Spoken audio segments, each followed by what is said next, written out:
Okay. तो मेरे ख्याल से लगभग अब सारे लोग आ चुके हैं। अब हम लोग क्लास स्टार्ट करते हैं।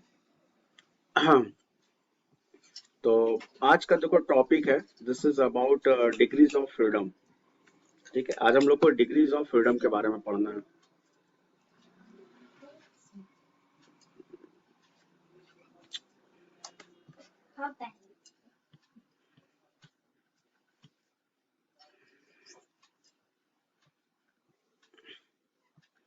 ठीक है, तो डिग्रीज ऑफ फ्रीडम के बारे में आज हम लोग को पढ़ना है।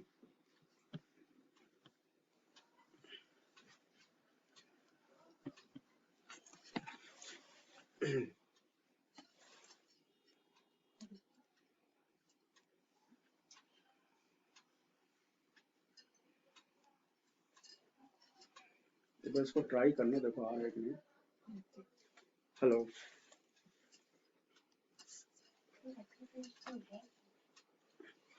हेलो।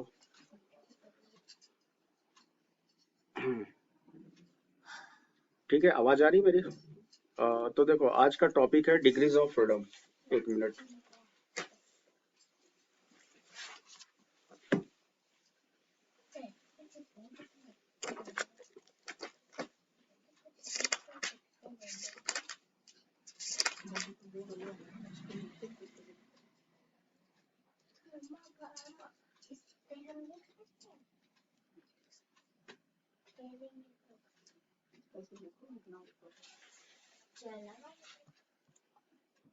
आवाज आ रही मेरी?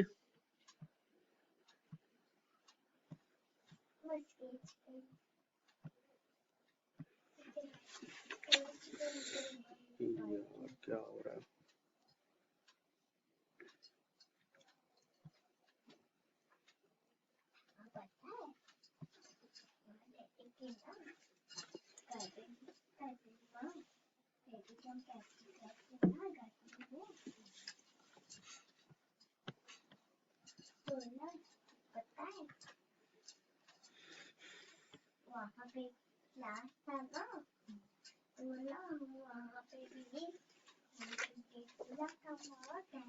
तो ठीक है, तो देखो आज का टॉपिक है degrees of freedom. I think मेरी आवाज आप लोग को आ रही है, लेकिन हमें कुछ भी नहीं सुनाई दे रहा है कि हम क्या बोल रहे हैं। Degrees of freedom.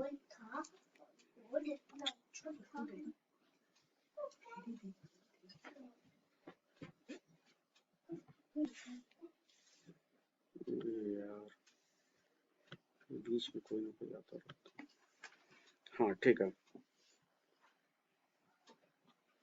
तो देखो डिग्रीज ऑफ फ्रीडम के बारे में पढ़ना है। तो देखो डिग्री ऑफ फ्रीडम होता क्या है। डिग्री ऑफ फ्रीडम,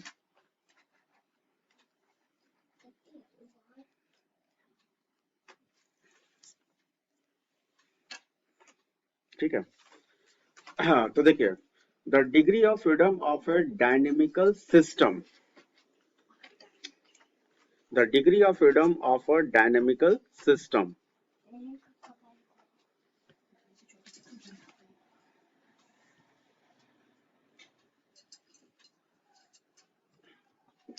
ठीक है, तो degree of freedom of the degree of freedom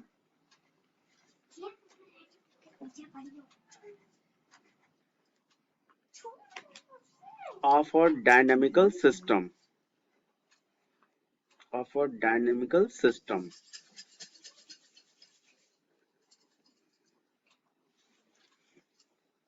are defined as the, are defined as the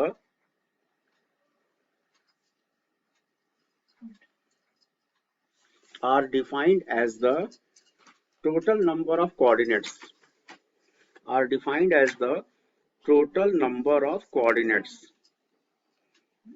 total number of coordinates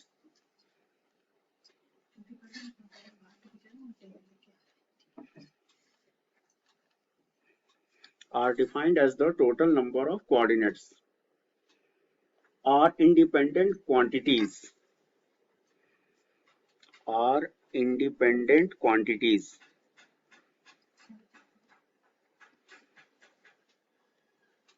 are independent quantities required to describe completely the required to describe required to describe completely the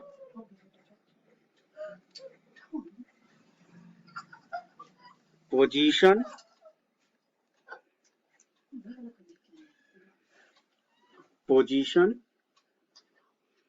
and configuration of the system. Position and configuration of the system. Position and configuration of the system. Okay. तो अगर आपसे पूछा जाए what is degrees of freedom, तो आप बताइएगा कि degree of freedom जो होता है किसी भी सिस्टम का डिग्री ऑफ फ्रीडम एक ऐसा क्वांटिटी है जो टोटल नंबर ऑफ कोऑर्डिनेट्स के बारे में बताता है, इंडिपेंडेंट क्वांटिटीज के बारे में बताता है, जो पोजीशन और कॉन्फ़िगरेशन ऑफ द सिस्टम को कंप्लीटली एक्सप्लेन करता है. It is explaining about the number of coordinates and independent quantities required to describe completely the position and configuration of the system. मतलब डिग्री ऑफ फ्रीडम एक ऐसा quantity है जो किसी system के पोजीशन और कॉन्फ़िगरेशन के बारे में कंप्लीटली एक्सप्लेन करता है, is known as the degrees of freedom. ठीक है. अब देखिए डिग्रीज ऑफ फ्रीडम का फॉर्मूला क्या होता है. डिग्रीज ऑफ फ्रीडम का फॉर्मूला, तो यार फॉर्मूला याद रखिएगा. फॉर्मूला आप लोग को प्लीज, आप लोग क्लास में थोड़ा टाइम पाया करो, बार बार क्लास डिस्टर्ब हो रहा है. देखो फिर कोई आ रहा है क्लास में. हाँ तो देखिए, तो देखो डिग्रीज ऑफ फ्रीडम का फॉर्मूला होता है F is equal to 3n minus K. Degrees of freedom निकालने का फॉर्मूला है F is equal to 3n minus K. ठीक है, तो ये डिग्रीज ऑफ फ्रीडम निकालने का फॉर्मूला है. याद रखिएगा, ये फॉर्मूला आगे आप लोग को काम आएगा. ठीक है. एन का मतलब क्या होता है. एन का मतलब होता है number of particles in the system. मतलब किसी सिस्टम में टोटल नंबर ऑफ पार्टिकल्स क्या है, ये एन को रिप्रेजेंट करता है. Number of particles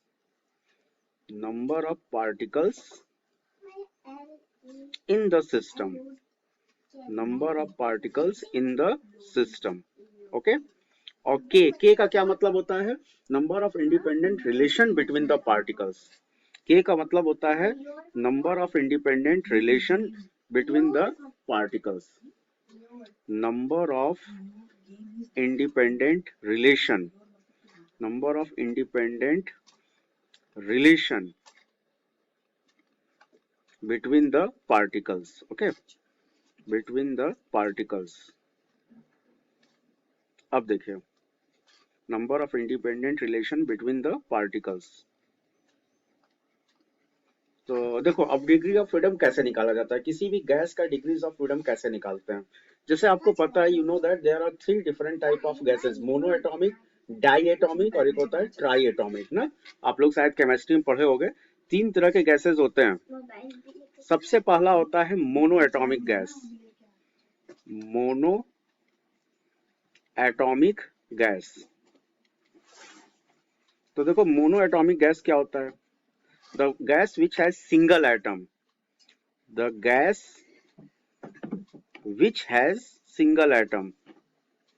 The gas which has single atom. आवाज नहीं आ रही है. अरे यार, आवाज आ रही है. ओ सॉरी, माइक ऑफ था और मेरे लैपटॉप का माइक पता नहीं काम क्यों नहीं कर रहा है. सॉरी, अभी मैंने ध्यान दिया. ओके, अब आ रही ना आवाज. ये माइक को, मेरे ना लैपटॉप का माइक पता नहीं काम नहीं क्यों नहीं कर रहा है. मोबाइल के माइक से हम पढ़ा रहे हैं. कुछ ना कुछ टेक्निकल प्रॉब्लम आता रहता है.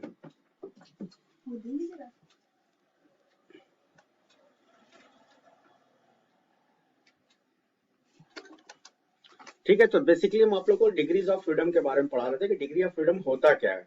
The degree of freedom of a dynamical system are defined as the total number of coordinates और independent quantities required to describe completely the position and configuration of the system। मतलब degree of freedom एक ऐसा quantity होता है जो से किसी system या गैस के पोजीशन के बारे में बताता है और उसके कॉन्फ़िगरेशन के बारे में बताता है। Degree of freedom explaining the configuration of the system and position of the system. और नीचे देखो डिग्रीज ऑफ फ्रीडम का फॉर्मूला लिखा हुआ है, F is equal to, F का मतलब degree of freedom, F is equal to 3n minus K. F is equal to 3n minus K. n का मतलब होता है number of particles in the system और k का मतलब होता है number of independent relation between the particles, number of independent relation between the particles. ठीक है, तो याद रखिएगा ये डिग्री ऑफ फ्रीडम का फॉर्मूला अभी आगे इसका यूज होगा।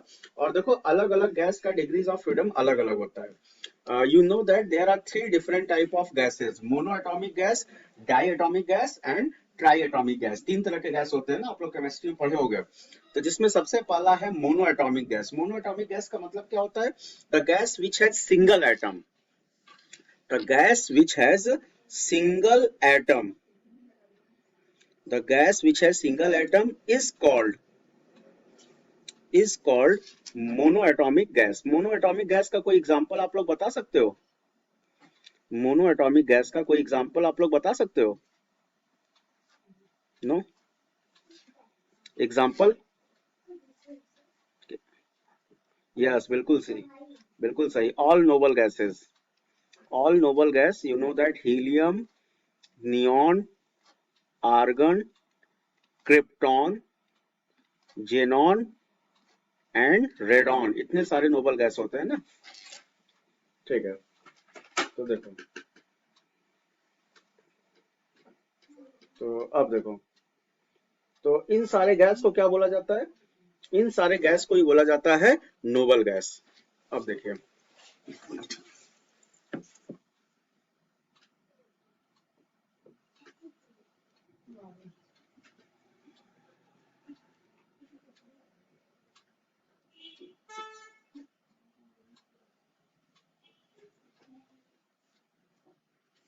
ठीक है, अब देखो, तो this is the mono atomic gas.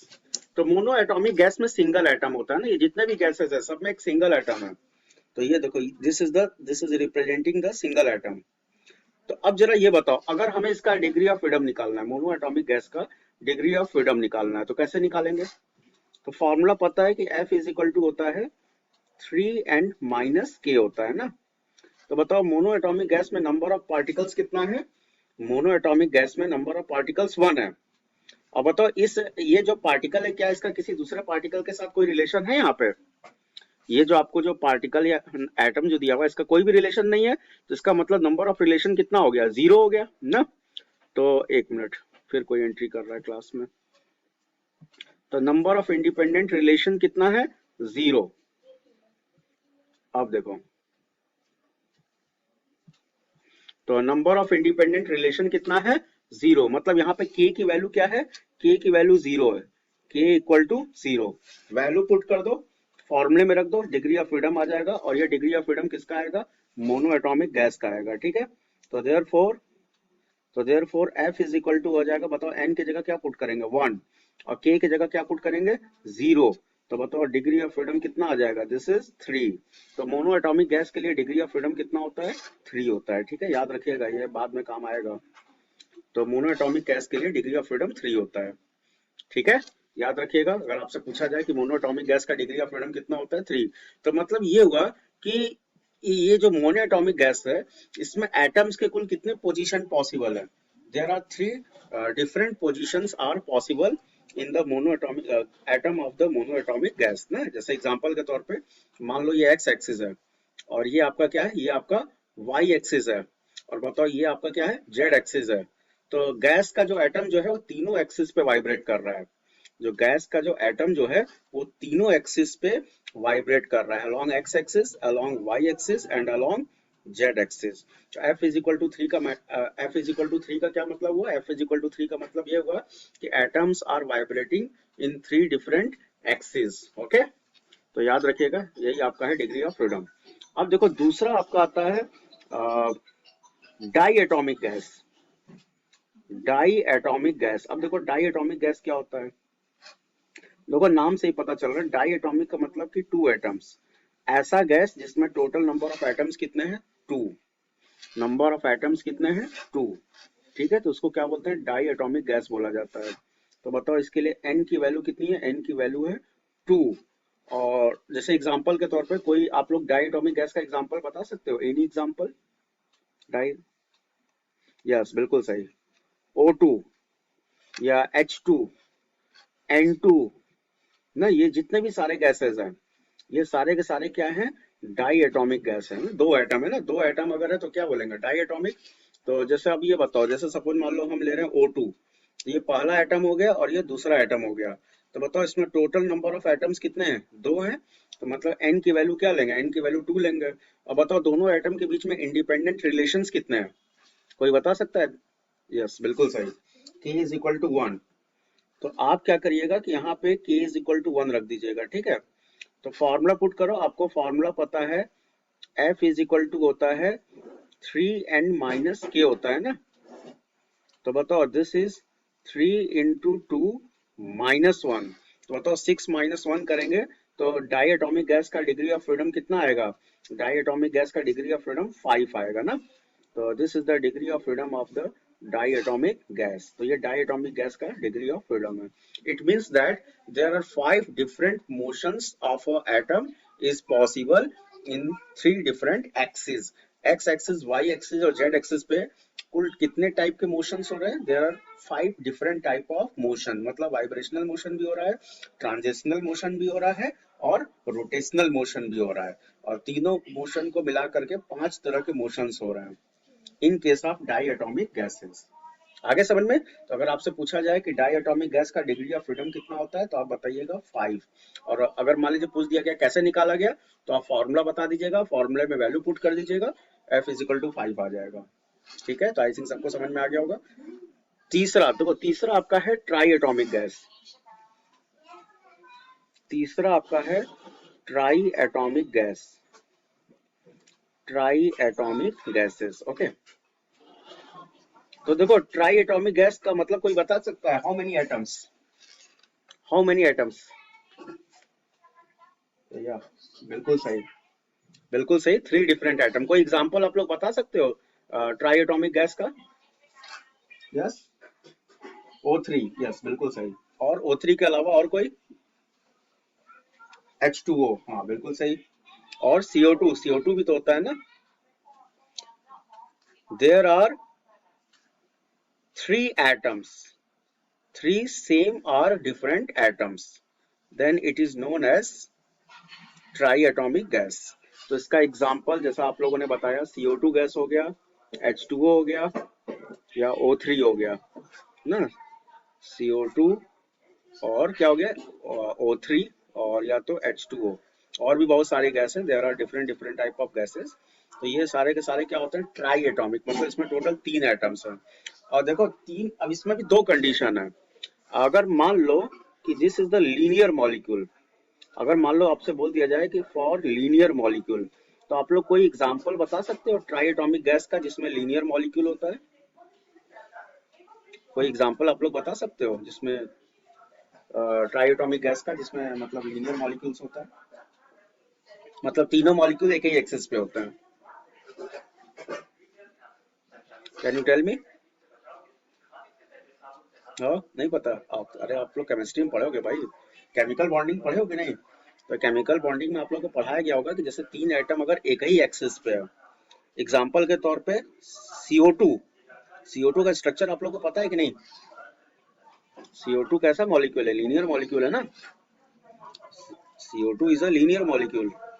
ये देख रहे हो सामने, देखो मैंने स्ट्रक्चर बनाया हुआ है, ये आपका CO2 मॉलिक्यूल है और तीनों आइटम एक ही एक्सिस पे है। ठीक है, तो अब बताओ इसका मतलब ये हुआ कि नंबर ऑफ एटम्स कितना हो गया, नंबर ऑफ एटम्स हो गया 3। अब बताओ यहाँ पे कार्बन का total number of independent relations कितने हैं? 2, बिल्कुल सही। दो ऑक्सीजन के साथ अलग अलग रिलेशन है ना, एक इधर लेफ्ट हैंड और एक इधर राइट हैंड। तो दोनों ऑक्सीजन के साथ कार्बन का रिलेशन है। तो ये जो सेंट्रल एटम है, तो सेंट्रल एटम का टोटल रिलेशन कितना है, 2।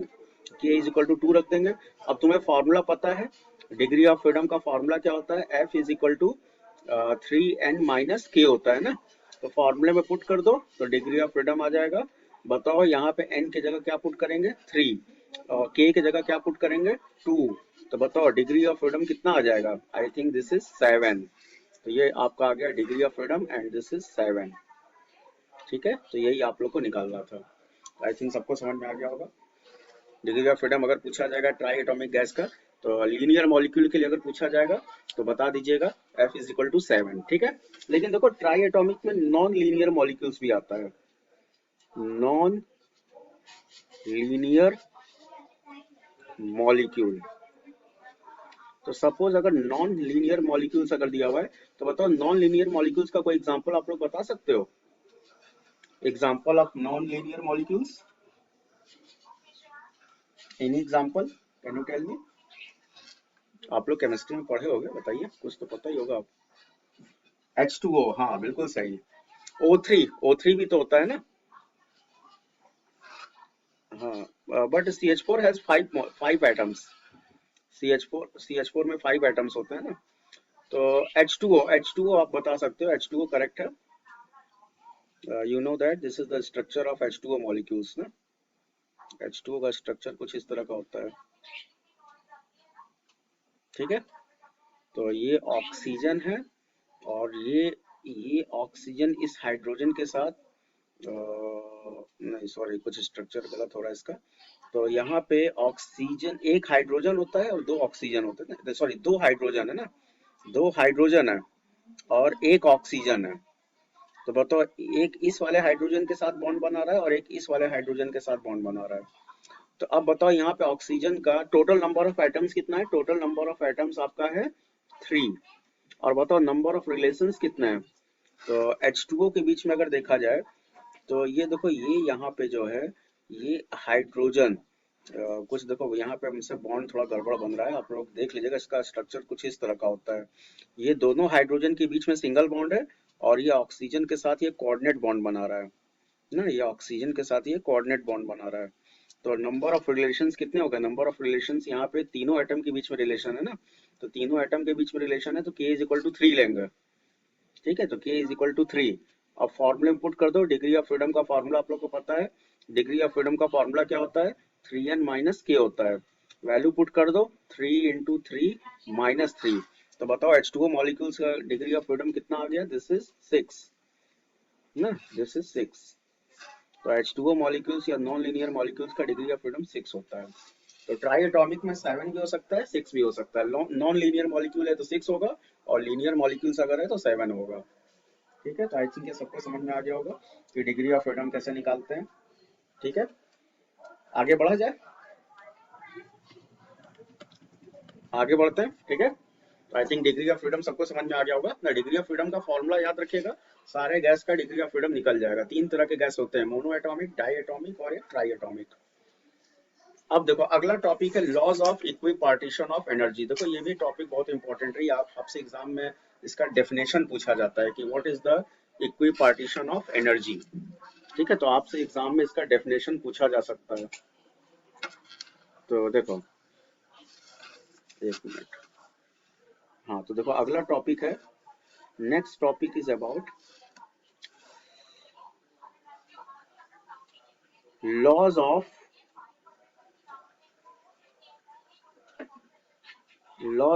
Equi partition of energy.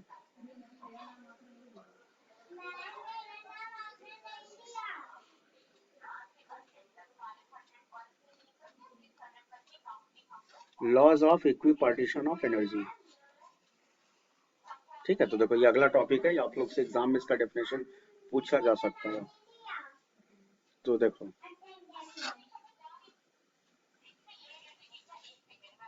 it states that in any dynamical system, it states that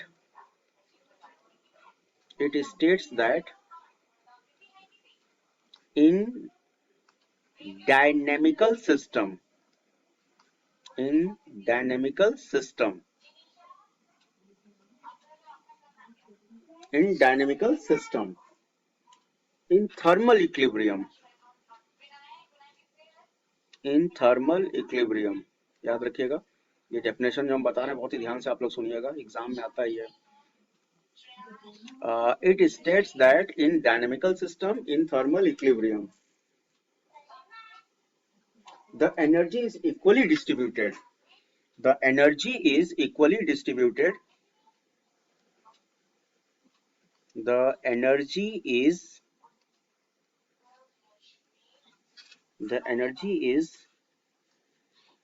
equally distributed.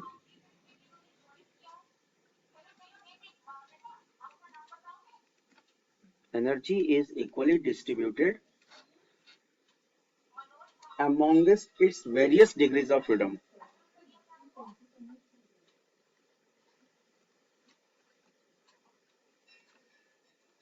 Amongst its various degrees of freedom.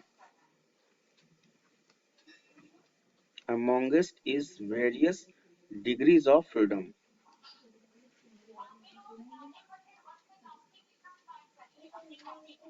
ठीक है, various degrees of freedom and the energy associated with each degree of freedom and energy associated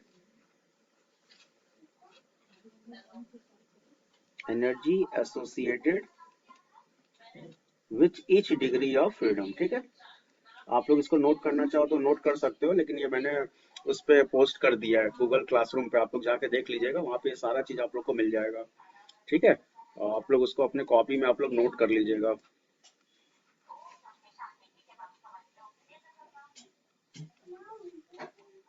okay, 1 minute, फिर कोई class में entry कर रहा है।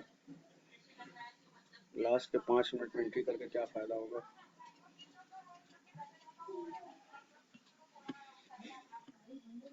हाँ तो देखो, तो एक बार फिर से देखो, एक बार फिर से हम रिपीट कर दे रहे हैं कि laws of equipartition of energy क्या होता है।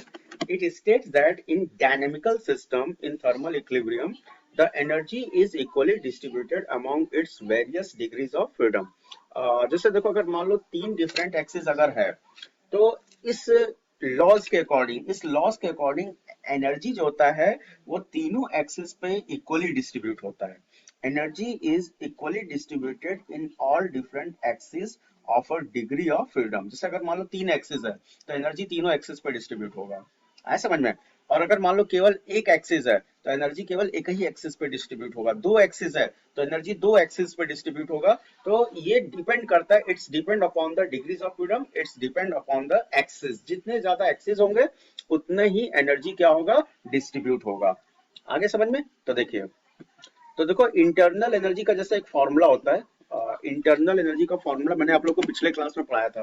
कोई बता सकता है what is the formula of internal energy? कोई बता सकता है? Yes, U is equal to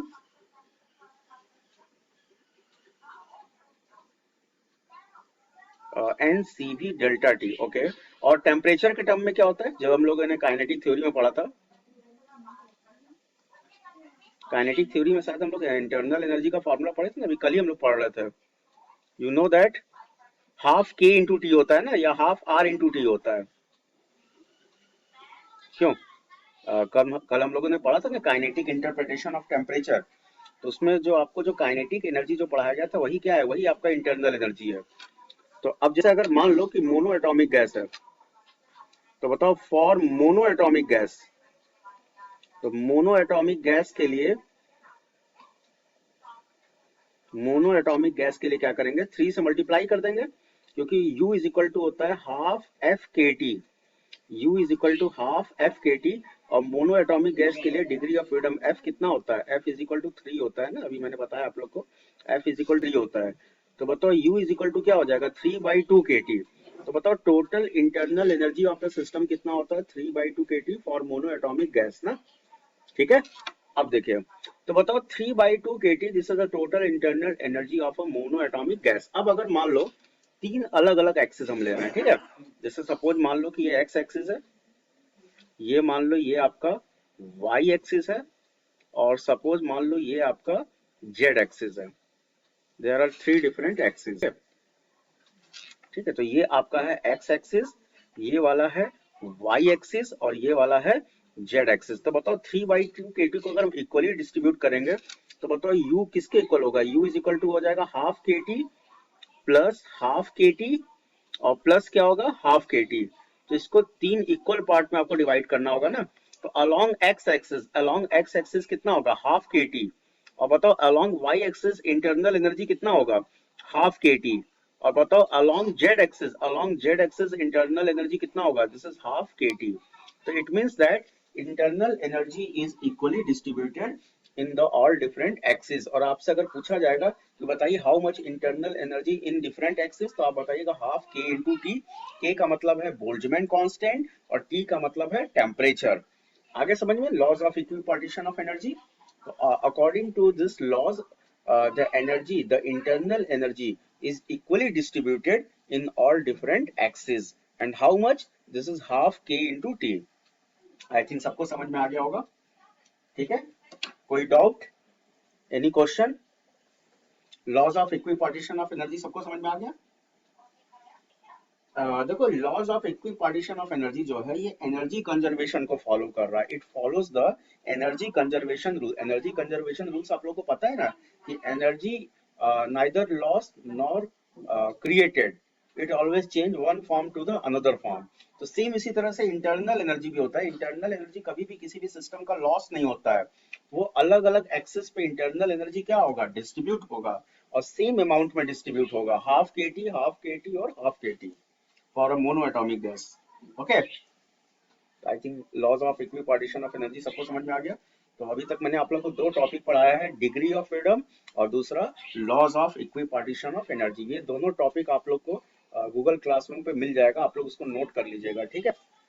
तो अब देखो इसके बाद अगला टॉपिक जो है, this is about specific heat of different gases. अब आपको mono atomic gas, die atomic gas और ट्राई एटॉमिक गैस, इन तीनों गैस का स्पेसिफिक हीट निकालना है। सीपी, सीवी और गामा की वैल्यू निकालनी है। ये बहुत इंपॉर्टेंट टॉपिक है, ये आपके एग्जाम में जरूर आएगा, ठीक है। 5 मार्क्स का क्वेश्चन है, जिसको हम नेक्स्ट टर्म पे आप लोग को हम बताएंगे। तो नेक्स्ट टर्म पे आप लोग जरूर प्रेजेंट रहिएगा, बहुत इंपॉर्टेंट टॉपिक है, वो आपके एग्जाम में आता है, ठीक है। तो थोड़ा लंबा है, उसको बताने में 10-15 मिनट लग जाएगा, तो इसलिए आज पॉसिबल नहीं है, उसको हम नेक्स्ट टाइम पे हम आपको बताएंगे, ठीक है। तो कोई भी प्रॉब्लम होगा आप ये वीडियोस देख लीजिएगा, और इसके अलावा आप लोग अपना नोट्स कंप्लीट कर लीजिएगा। ये सारे टॉपिक्स गूगल क्लासरूम पे मैंने अपलोड कर दिया है। कोई डाउट होगा, कोई क्वेश्चन होगा, तो आप हमसे जरूर कॉन्टेक्ट कर लीजिएगा, ठीक है। Okay, thank you everyone.